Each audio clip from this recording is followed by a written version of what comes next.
Makanya di dalam Islam kalau kamu bermasalah antara suami istri dan kamu nggak bisa menyelesaikan, katanya Allah, kamu pilih satu daripada kamu perempuan, kamu pilih satu daripada kamu laki-laki. Jadi suami pilih satu hakim, perempuan pilih satu hakim. Tutorialnya kok ya. Tutorial. Mereka yang diskusi. Siapa hakim tersebut kalau dari saran?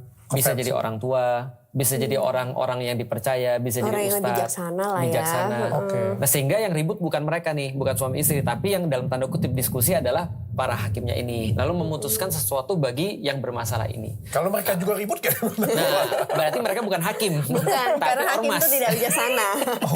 Kalau cari hakim, carilah yang bijaksana. Iya. Yang satu tunjuk orang tuanya, yang satu tunjuk orang tuanya lagi berkelahi. Nah tadi, itu bukan hakim, ormas itu. Nah jadi artinya kalau balik lagi ya, kalau misalnya sederhana praktis judol misalnya tadi, lihat suamimu model kayak apa. Kalau dia memang cuma khilaf, maka maafkan dan bantu dia untuk berubah. Berarti sebenarnya kita sebagai istri harus mengenali ini niat suami ini kayak memang bener-bener yang tadi yang apa suami yang nggak akan bisa berubah atau suami yang kayak cuma apa sih? Tersesat. Sesaat ya.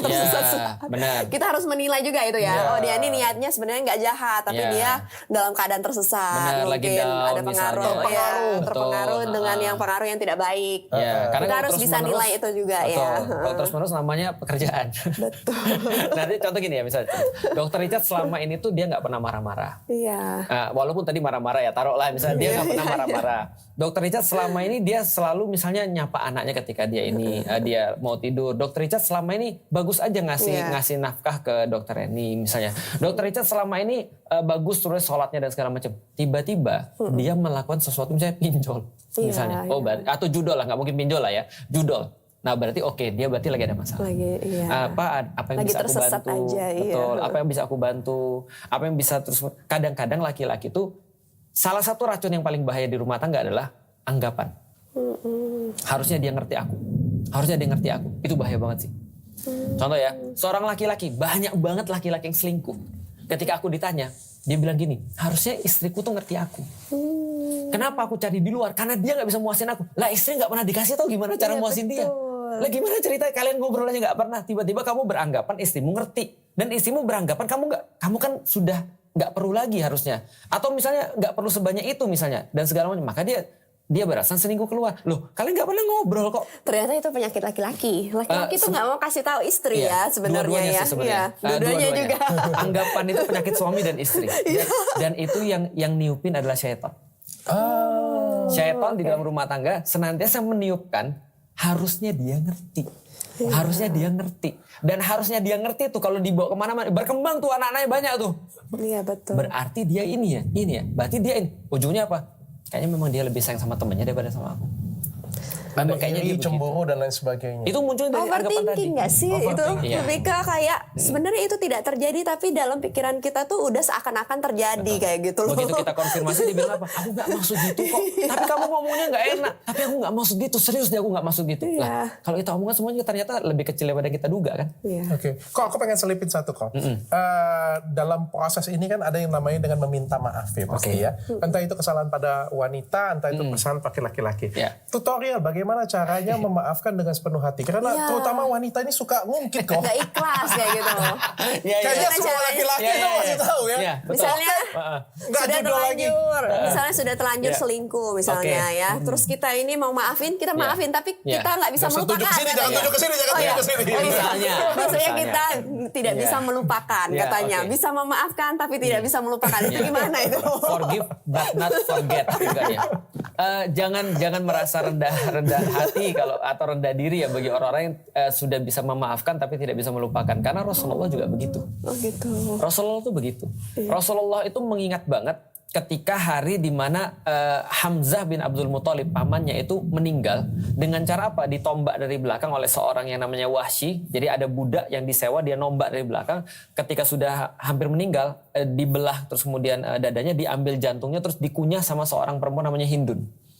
Hindun, seorang perempuan yang ngunyah saking dia marahnya sama Hamzah ini, sama Wahsy yang nombak dari belakang, dua-duanya masuk Islam. Tapi Rasul katakan apa? Aku terima keislaman kamu, tapi jangan di depan muka aku lagi. Kenapa? Karena dia nggak bisa forget dong. Ketika dia ngelihat orang ini, otomatis yang teringat adalah pamannya yang meninggal. Maka Rasul nggak bisa untuk melupakan kondisi itu, tapi tetap menerima keislamannya dia. Artinya wajar bagi manusia untuk bisa forgive but not forget. Tapi itu memaafkan nggak sih namanya? Maafkan. Itu tetap memaafkan. Memaafkan. Jadi memaafkan itu artinya adalah dia sudah mengikhlaskan semua itu, dikembalikan pada Allah. Bahwasanya manusia itu punya kesempatan untuk bertaubat. Ketika bertaubat diterima, maka ketika dia diterima keislamannya itu bagian daripada pemaaf. Maka Rasulullah itu dikatakan oleh Allah, fa'fu anhum wastaghfir lahum. Tidak hanya disuruh maafin, tapi disuruh minta ampun pada mereka. Jadi ketika ada orang berbuat salah di masa Rasulullah perang Uhud, itu menyebabkan pamannya yang Rasul yang lain meninggal. Hamzah itu meninggal pada saat itu, betul. Nah, jadi Hamzah meninggal ketika perang Uhud. Itu Rasul benar-benar dia diam, dia nggak bisa berkomunikasi dengan siapapun karena ada 40 orang yang bantah ucapannya dia, suruh berjaga di atas bukit pemanah. Tapi 40 orang ini turun karena ada pampasan perang. Rasul benar-benar marah banget pada orang-orang ini. Apa kata Allah? Fa'fu anhum wastaghfir lahum. Maafkan mereka wahai Muhammad dan mintakan ampun untuk mereka. Coba bayangin, kalau maafin mungkin satu level ya, tapi memintakan ampun orang-orang ini itu level yang lain. Rasul sudah sampai tahapan itu. Nah, maka ketika Rasul menerima keislaman Hindun dan juga menerima keislaman Wahsy, tapi nggak mau melihat itu, forgive but not forget. Nah, jadi aku pikir ya sebagai manusia wajar aja sih senantiasa terngiang-ngiang, teringat seperti itu. Bagi laki-laki ataupun perempuan yang mereka dapat masalah seperti itu, ketahui bahwasanya trust is earned but not asked. Terima bahwasanya harga daripada perbuatanmu itu ya ini, gitu maksudnya. Harus terima. Memang harus terima. Walaupun kita tahu bahwa kita nggak salah aja diungkit-ungkit itu kan ya. Contoh misalnya istriku selalu bilang gini, dia tuh nggak ada cewek tuh nggak ada tengah-tengah. Selalu aja kalau ke WC nggak pernah ditutup. Perasaanku kemarin ku tutup deh. Selalu aja, nggak pernah. Selalu dan nggak pernah, ekstrim kan. Nah, artinya kita nggak punya kesalahan aja, istri kita ngungkit-ngungkit. Apalagi kita punya kesalahan. Ya udah, kalau memang ada sesuatu yang memang menjadi kesalahan kita, ya udah terima. Itu harga kita berbuat maksiat. Gitu maksudnya. Dan tidak hanya terima, dan dalam diri kita berkata begini, oke, karena trust itu didapat, bukan diminta, maka aku akan raih trust kamu. Bisa digapai lagi. Bisa. Orang trust is us. Kalau trust is earned, berarti dia bisa dicapai. Diperjuangkan ya. Dengan cara apa? Track record. Diperjuangkan. Jadi kalau misalnya sudah ada trust issue kan, berarti kan itu kalau misalnya sudah posisinya diselingkuhin dia kan ada trust issue ya. Ya berarti dia harus terima dong kalau misalnya diungkit-ungkit kembali. Tapi juga dari itu dia juga harus perjuangkan ya dengan ini. Dan tahu penelitiannya dok? Kata orang di dalam dunia marketing, untuk menggapai satu pelanggan baru itu kita perlu $5 kalau kita bandingin. Tapi untuk membuat pelanggan yang sudah kecewa, lalu kemudian untuk dia bisa netral, bukan suka ya, bisa netral itu perlu 17. Jadi harganya itu harus dibayar lebih mahal ya. Nah, jadi contoh ya, melakukan satu kesalahan selama 1 bulan, tidak cukup dibayar dengan 1 bulan berbuat baik. Itu di dalam marketing ya. Tapi Allah kan maha adil dan maha murah ya. Tapi kita bukan Allah kan. Bukan, maksudnya karena Allah maha adil dan maha murah, akhirnya kita bisa meminta agar istri kita dilembutkan oleh Allah. Ya Allah, pemilik hati kan engkau nih, buatlah istriku ridho sama aku kan itu kan ya. Artinya kita bisa minta ke Allah. Kan nggak perlu marketing kan. Kalau marketing segitu. Siap. Lanjutkan Ibu. Nih, kalau misalnya suaminya minta poligami nih. Tiba-tiba. Bukan aku Pak Ustaz. Benar, ini aku kasih tahu dulu, bukan aku. Cara kita sebagai istri itu kita mau nolaknya itu gimana? Berarti nggak setuju ya? Karena kan biasa. Istri yang tidak setuju cara nolaknya bagaimana? Cara nolaknya secara halus atau gimana kayak gitu. Kalau Dr. Richard nggak poligami aku yakin. Kenapa? Karena ini istri orang Palembang. Dan dokter lagi. Tiba-tiba suntik mati kan itu kan ya. Tuja kok. Habis suntik mati dituja lagi. Nah jadi followers aku banyak dah. Nah langsung di cancel ya, cancel. Jadi gini, aku mau cerita lagi ya. Laki-laki tuh balik lagi ada 2 kan ya. Ada laki-laki yang normal, ada laki-laki yang bajigur. Nah kemarin aku baca ada satu meme bagus.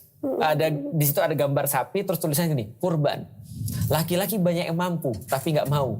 Poligami, laki-laki banyak tidak mampu tapi mau. Nah makanya kita bilang kan itu kan guyonan ya. Tapi ternyata ini adalah suatu kenyataan. Kenyataannya adalah poligami ini ternyata dimaknai sebagai nafsu. Bukan sebagai sebuah syariat atau sebagai sebuah ibadah. Artinya kalau dimaknai sebagai nafsu berarti dia akan ngejar itu dulu dibandingkan yang lain. Contoh nafsu itu begini ya, nafsu itu ya. Kita udah kenyang tapi ngelihat sate, mau. Itu bukan karena kita lapar, karena kita mau aja. Itu namanya nafsu. Nah maka ketika ada seorang laki-laki, mohon maaf nih. Tanda bahwasanya dia itu tidak layak poligami adalah ketika istrinya protes ketika dia mau ngomong poligami. Itu tanda tuh. Oh itu aja sudah tanda ya? Gampang, tanda banget. Artinya istrinya nggak trust sama dia. Istrinya nggak trust sama dia, istrinya tidak bisa menyikapi bahkan dengan normal, gitu kan ya. Contoh misalnya, kalau ada suami, Dek gimana kalau aku poligami? Oh kita bisa bicarakan sih, tapi aku nggak mau ya, tapi kita bisa bicarakan. Itu tanda bahwa dia sudah mendewasakan istrinya kan. Karena istrinya trust sama dia kan, dia nggak bakal ngomong, dia nggak bakal berbuat sesuatu yang kalau dia nggak yakin. Kayak istriku, terus dibilang, Felixio katanya mau poligami, dia ketawa aja. Kenapa? Karena dia tahu suaminya kayak apa. Felixio tuh mana mau repot dia. Jangan dua istri repot aja dia nggak mau. Ikan aja makan disuruh KPI orang, gitu kan ya. Aku nggak pernah makan kepiting loh. Justru kalau ditanggapi dengan santai kayak gitu berarti dia percaya banget. Dia tahu. Kalau misalnya dia udah langsung marah-marah di awal, artinya dia ada ketidakpercayaan, ada kemungkinan ada hal isu itu. Kan, berarti dia ada isu. Kamu aja sholat aja masih bolong-bolong ngomong poligami, sunnah lagi katanya. Sunnah dari Hong Kong, wajib aja dia nggak lakukan, gitu kan ya. Nah atau misalnya sama anak aja dia nggak bisa didik, gimana dia bisa punya dua istri? Dalam pikiran istri kan sederhana, semua manusia pengen survival dong. Lalu dia lihat satu aja kamu punya, itu kamu nggak perform loh. Apalagi dua kira-kira begitu. Nah kalau dia menyikapinya masih begitu, berarti itu tanda bahwa dia belum siap sih sebenarnya. Nah tapi balik lagi, sederhana. Kalau misalnya dia mendapati seorang suami, saya datang pada dia, aku mau poligami, sampaikan aja secara santai bahwasanya, abang, aku tahu mungkin abang pengen poligami. Ini kalau cowok normal ya, kalau cowok bajigur tadi kita udah lewatin lah. Kalau misalnya dia datang mau poligami, ambil sendal aja. Tapi kalau bajigur nggak akan ngomong poligami kok. Iya sih. Langsung dinikahi sendiri aja. Atau langsung diselingkuhi. Nggak ketahuan ya. Langsung poin pertama tadi. Ini kayaknya khusus untuk yang normal. Nah, kalau normal berarti tinggal ngomong, abang mohon maaf bang, kalau boleh tahu abang pertimbangannya apa. Dan diajak ngobrol kan berarti, oh iya aku tuh pengen untuk nambah nambah koleksi. Bukan, amanah misalnya. Aku merasa bahwa amanahku terlalu dikit. Oke bang, boleh nggak saya nawarin sesuatu yang lain gitu misalnya. Kalau memang abang pengen nambah amanah, ayo kita coba cari yang lain yang aku juga ridho gitu maksudnya. Apa kita nambah bisnis untuk kemudian kita kerja untuk dakwah? Atau kita nambah terus kemudian dakwahnya kita tambah bebannya atau apa? Abang yang kurang apa nih sekarang ini? Oh aku, mohon maaf misalnya, aku hypersex misalnya. Aku tidak cukup dengan satu perempuan. Oke berarti itu jadi pertimbangan. Bisa difahami ya maksudnya. Ini kan berarti kan nggak mungkin dong istrinya ngikutin ritme suaminya kalau memang sudah masuk kepada itu ya, misalnya hypersex misalnya. Berarti dia tidak tercukupi dengan satu perempuan. Oke, berarti bisa dipertimbangkan. Gimana nih cerita kalau datanglah ke dokter. Ada opsi apa aja nih bagi orang-orang kayak gini nih misalnya. Lah kalau memang nggak ada opsi lain kecuali memang dia harus punya istri yang dua, ya kenapa tidak? Atau misalnya contoh misalnya ya kenapa tidak diobrolkan, maksudnya kenapa tidak nikah kan, namanya poligami kan juga harus ada keluarga. Yang kedua, mohon maaf kita belum punya anak sampai dengan saat ini. Kayaknya aku mau coba deh, siapa tahu mungkin aku bisa punya anak daripada yang lain. Mungkin sedih tapi bisa diobrolkan. Make sense artinya ini kan menjadi sesuatu yang tidak perlu disikapi dengan sesuatu yang salah kan. Artinya tidak selalu harus nafsu kalau laki-lakinya memang laki-laki yang normal. Jadi diobrolkan tuh. Berdasarkan kesepakatan aja berarti ya. Benar. Tapi tetap boleh perempuan nggak mau. Oh tetap boleh. Aku nggak mau. Keputusan ada tetap di tangan kamu. Tapi kamu perlu tahu aku nggak mau. Itu tetap itu boleh sah. Dilakukan atau tidak? Boleh dilakukan dan sah secara agama. Kalau meskipun istrinya tidak boleh? Istrinya tidak boleh, tetap bisa dilakukan sama laki-lakinya. Berarti tidak memerlukan izin? Tidak memerlukan izin. Tapi nikah siri jadinya betul. Kan? Jadi gini cerita. Bukan nikah siri sih, tetap nikahnya sah. Tapi ingat, di dalam Islam kita diajarin oleh Allah. Legal, hukum legal atau hukuman Allah atas perkara legal itu dibandingkan dengan hukum etik itu bisa jadi lebih parah hukum etik. Contohnya misalnya ya, apakah setiap hal yang halal itu senantiasa jadinya baik? Belum tentu.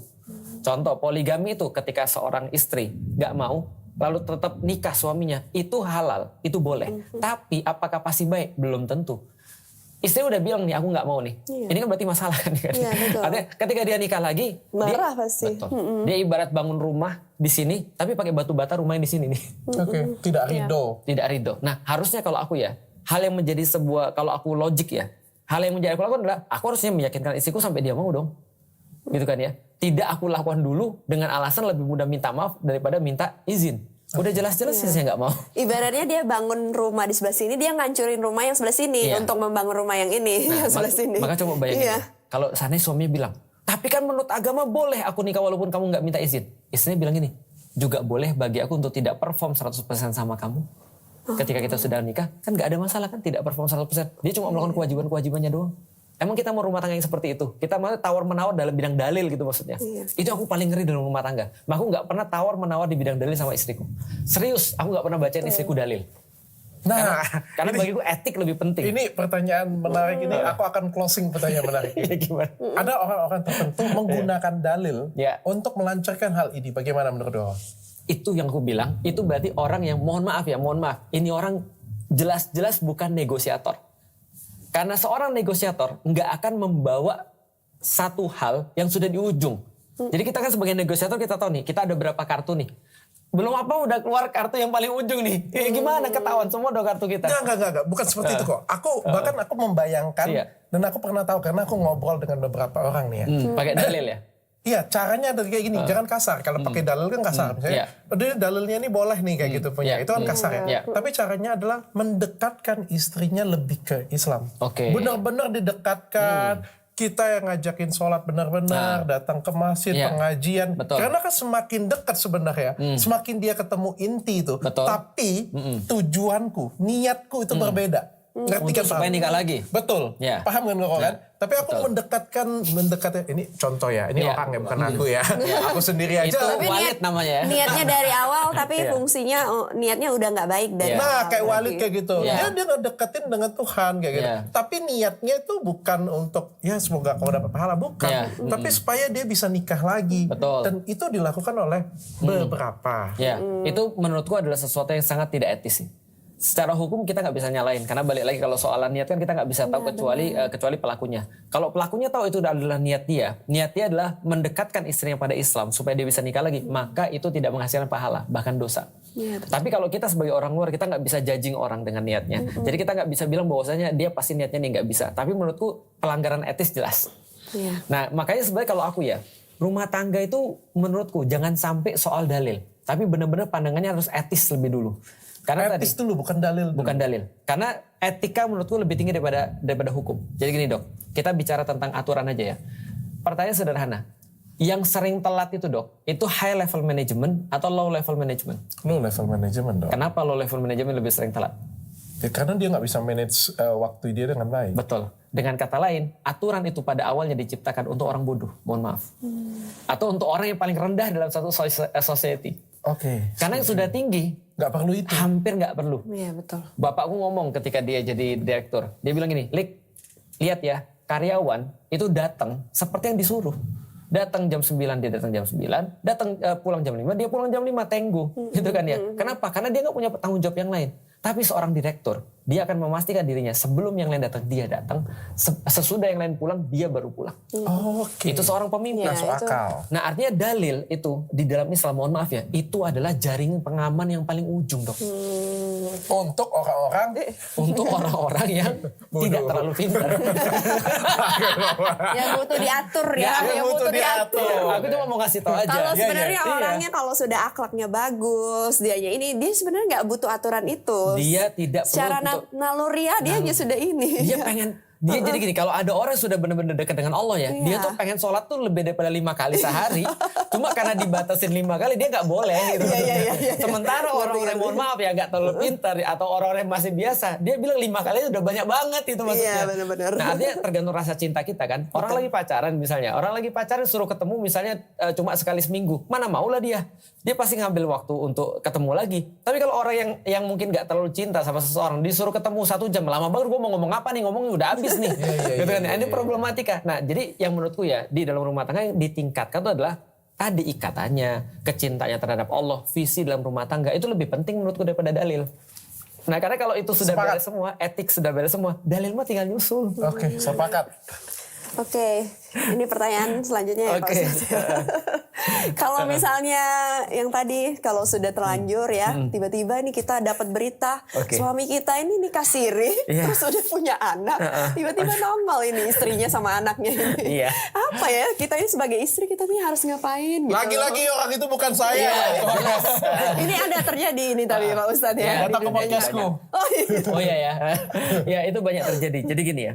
Kalau sudah kayak gitu tentu saja pertama harus istighfar. Istighfar banyak-banyak berarti mungkin selama ini, karena gini, aku percaya bahwasanya rumah tangga itu tidak mungkin satu yang salah.